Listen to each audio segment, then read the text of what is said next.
स्वागत है आप सभी को अपने चैनल मैथ कैलकुलस पॉइंट में। आज के इस वीडियो में कक्षा 10 के प्रश्नावली 3.2 के चौथे का पहले नंबर क्वेश्चन देखेंगे।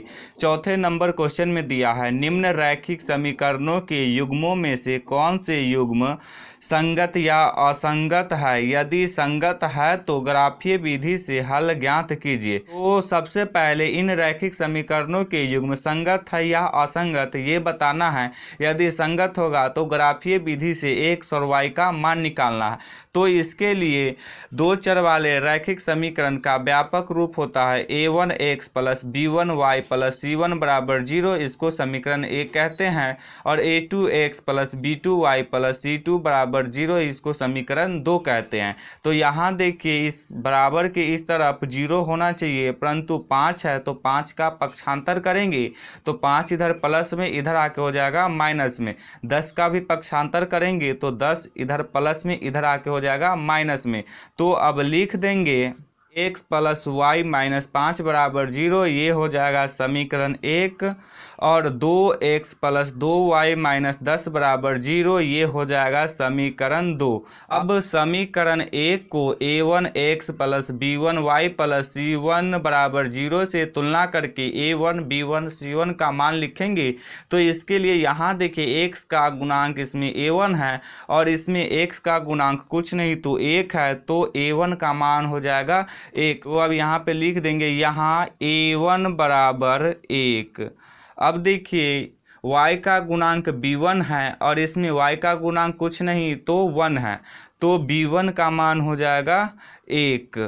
अब देखिए इसमें अचर पद c1 है और इसमें अचर पद -5 है, तो c1 का मान हो जाएगा -5। तो अब यहाँ पर लिख देंगे c1 बराबर -5। अब समीकरण 2 को a2x plus b2y plus c2 बराबर 0 से तुलना करेंगे और a2 b2 c2 का मान लिखेंगे। तो यहाँ देखिए x का गुणांक इसमें a2 है और इसमें x का गुणांक 2 है, तो a2 का मान हो जाएगा 2। तो अब यहाँ पर लिख देंगे a2 बराबर 2। अब इसमें देखिए y का गुणांक b2 है और इसमें y का गुणांक 2 है, तो b2 का मान हो जाएगा 2। अब इसमें अचर पद c2 है और इसमें अचर पद -10 है, तो c2 का मान हो जाएगा -10। अब a1 बट्टे a2 b1 बट्टे b2 और c1 बट्टे c2 का मान लिखेंगे। तो यहाँ देखिए a1 का मान है 1 और a2 का मान है 2, तो a1 के जगह पर लिख देंगे 1 और a2 के जगह पर लिख देंगे 2। तो a1 बट्टे a2 का मान हो गया 1 बट्टे 2। अब b1 बट्टे b2 का मान निकालेंगे तो b1 का मान है 1 और b2 का मान है 2, तो b1 के जगह पर लिख देंगे 1 और b2 के जगह पर लिख देंगे 2। तो b1 बट्टे b2 का मान आ गया 1 बट्टे 2। अब c1 बट्टे c2 का मान निकालेंगे तो c1 का मान है -5 और c2 का मान है -10। तो c1 के जगह पर लिख देंगे -5 और c2 के जगह पर लिख देंगे -10। यहाँ देखिए माइनस से माइनस कैंसिल हो जाएगा, 5 एकम 5 और 5 दूनी 10, तो c1 बट्टे c2 का मान हो जाएगा 1 बट्टे 2। तो यहाँ देखिए 1 बट्टे 2 1 बट्टे 2 1 बट्टे 2 सभी बराबर होगा। तो अब यहाँ पे लिख देंगे चूँकि 1 बट्टे 2 बराबर 1 बट्टे 2 बराबर 1 बट्टे 2, तो इसलिए a1 बट्टे a2 बराबर b1 बट्टे b2 बराबर c1 बट्टे c2 भी होगा। तो अब यहाँ पर लिख देंगे इसीलिए a1 बट्टे a2 बराबर b1 बट्टे b2 बराबर c1 बट्टे c2। तो अब देखिए कि यदि a1 बट्टे a2 बराबर b1 बट्टे b2 बराबर c1 बट्टे c2 होता था तो दो चर वाले रैखिक समीकरण के युग्म संगत होते थे। तो अब यहाँ पर लिख देंगे अतः दिए गए रैखिक समीकरणों का युग्म संगत है। तो अब देखिए क्वेश्चन में कह रहा था कि यदि संगत है तो ग्राफीय विधि से हल ज्ञात कीजिए। तो अब ग्राफीय विधि से हल ज्ञात करेंगे तो इसके लिए सबसे पहले समीकरण 1 को ग्राफ पे दर्शाएंगे, इसके बाद समीकरण 2 को दर्शाएंगे। तो इसके लिए लिखेंगे समीकरण 1 से, तो यहाँ पर लिख देंगे समीकरण 1 से। तो अब देखिए समीकरण 1 है x प्लस वाई माइनस 5 बराबर 0, तो यहाँ पर लिख देते हैं x प्लस +y-5 बराबर 0। अब इसमें y का मान चाहिए तो इसके लिए 5 का पक्षांतर करेंगे और x को भी पक्षांतर करेंगे तो y बराबर हो जाएगा 5, इधर माइनस में उधर जाके हो जाएगा प्लस में तो 5, x इधर प्लस में उधर जाके हो जाएगा माइनस में तो -x, तो y का मान हो गया 5 - x। अब एक बॉक्स बनाएंगे तो चलिए एक बॉक्स बना देते हैं। अब इसमें लिखेंगे x और इसमें लिखेंगे y बराबर है 5 - x। अब देखिए x का मान रखेंगे और y का मान निकालेंगे तो x का मान ऐसा रखना है ताकि x और y के मान के बीच में बहुत कम अंतर हो, जिससे ग्राफ बनाने में आसानी होती है। तो अब x का मान रख देते हैं 0, तो y का मान निकालेंगे तो यहाँ देखिए इसमें x के जगह पे 0 रखेंगे तो y का मान निकल जाएगा। तो देखिए y बराबर है 5 - x, तो y बराबर 5 - 0, तो 5 में से 0 को घटाएंगे तो y बराबर आ जाएगा 5। तो अब यहाँ पर लिख देंगे 5। अब x का मान रख देते 1, तो y का मान निकालेंगे तो 5 में से 1 को घटाएंगे तो हो जाएगा 4। अब x का मान रख देते 2, तो y का मान निकालेंगे तो 5 में से 2 को घटाएंगे तो ये हो जाएगा 3। समीकरण 1 में x और y का मान निकाल लिए। अब समीकरण 2 में x और y का मान निकालेंगे तो इसके लिए अब यहाँ पर लिखेंगे समीकरण 2 से। अब समीकरण 2 को यहाँ पे लिख देंगे तो समीकरण 2 है 2x + 2y - 10 बराबर 0। तो यहाँ पर लिख देते हैं 2x + 2y - 10 बराबर 0।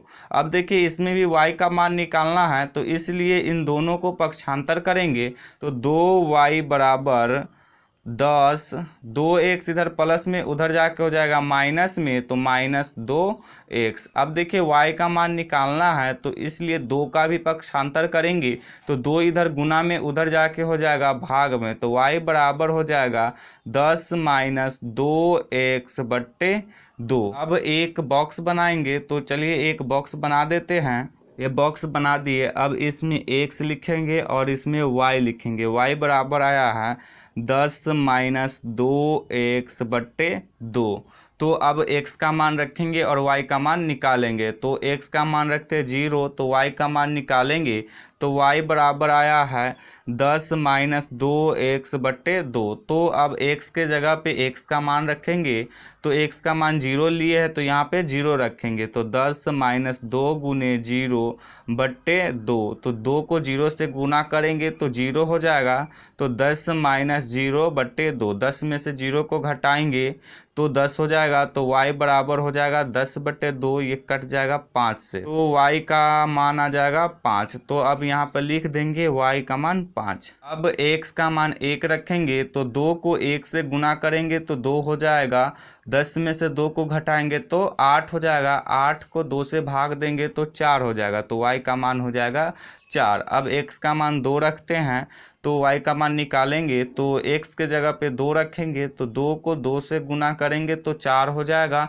10 में से 4 को घटाएंगे तो 6 को 2 से भाग देंगे तो 3 हो जाएगा, तो y का मान आ गया 3। अब देखिए समीकरण 2 में भी x और y का मान निकाल लिए। अब इस सभी बिंदु की सहायता से ग्राफ खींचेंगे तो इसके लिए ग्राफ खींचेंगे तो ये x अक्ष खींच लिए और ये y अक्ष खींच लिए। अब देखिए इसमें x का मान 0 है तो y का मान 5 है, तो x अक्ष पे 0 यहाँ पे आएगा और y अक्ष पे 5 यहाँ पे आएगा। जब इस दोनों को बढ़ाएंगे तो ये दोनों इसी बिंदु पे आके कटेगा तो इस बिंदु का मान हो जाएगा 0,5। अब x का मान है 1 तो y का मान है 4, तो x अक्ष पे 1 को देखेंगे तो 1 यहाँ पे आ जाएगा और y अक्ष पे 4 को देखेंगे तो 4 यहाँ पे आ जाएगा। जब इस दोनों को बढ़ाएंगे तो ये दोनों इस बिंदु पे आके कटेगा तो इस बिंदु का मान हो जाएगा 1,4।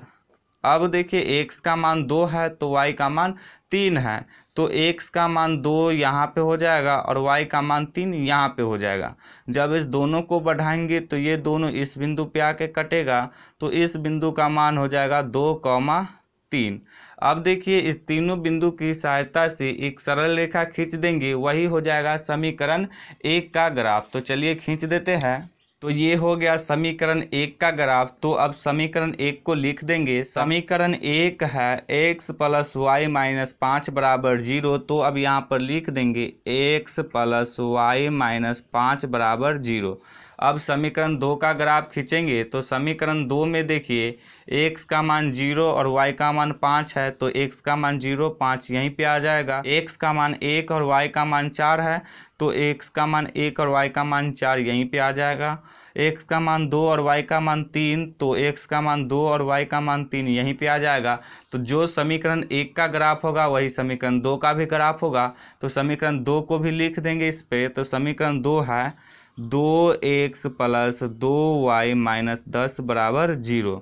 अब देखिए हम लोग क्या देखे थे कि समीकरण 1 का ग्राफ और समीकरण 2 का ग्राफ एक दूसरे को जिस बिंदु पे प्रतिच्छेद करती है उस बिंदु पर जो x का मान होगा और जो y का मान होगा वही आंसर होता है। लेकिन इसमें देखिए एक रेखा में अनंत बिंदु होती है और ये दोनों रेखा एक दूसरे के ऊपर है, तो ये दोनों एक दूसरे को अनंत बार काट रही है, तो इसमें x का और y का अनंत मान होगा। तो अब यहाँ पर लिख देंगे अतः x और y का अपरिमितीय रूप से अनेक हल होगा।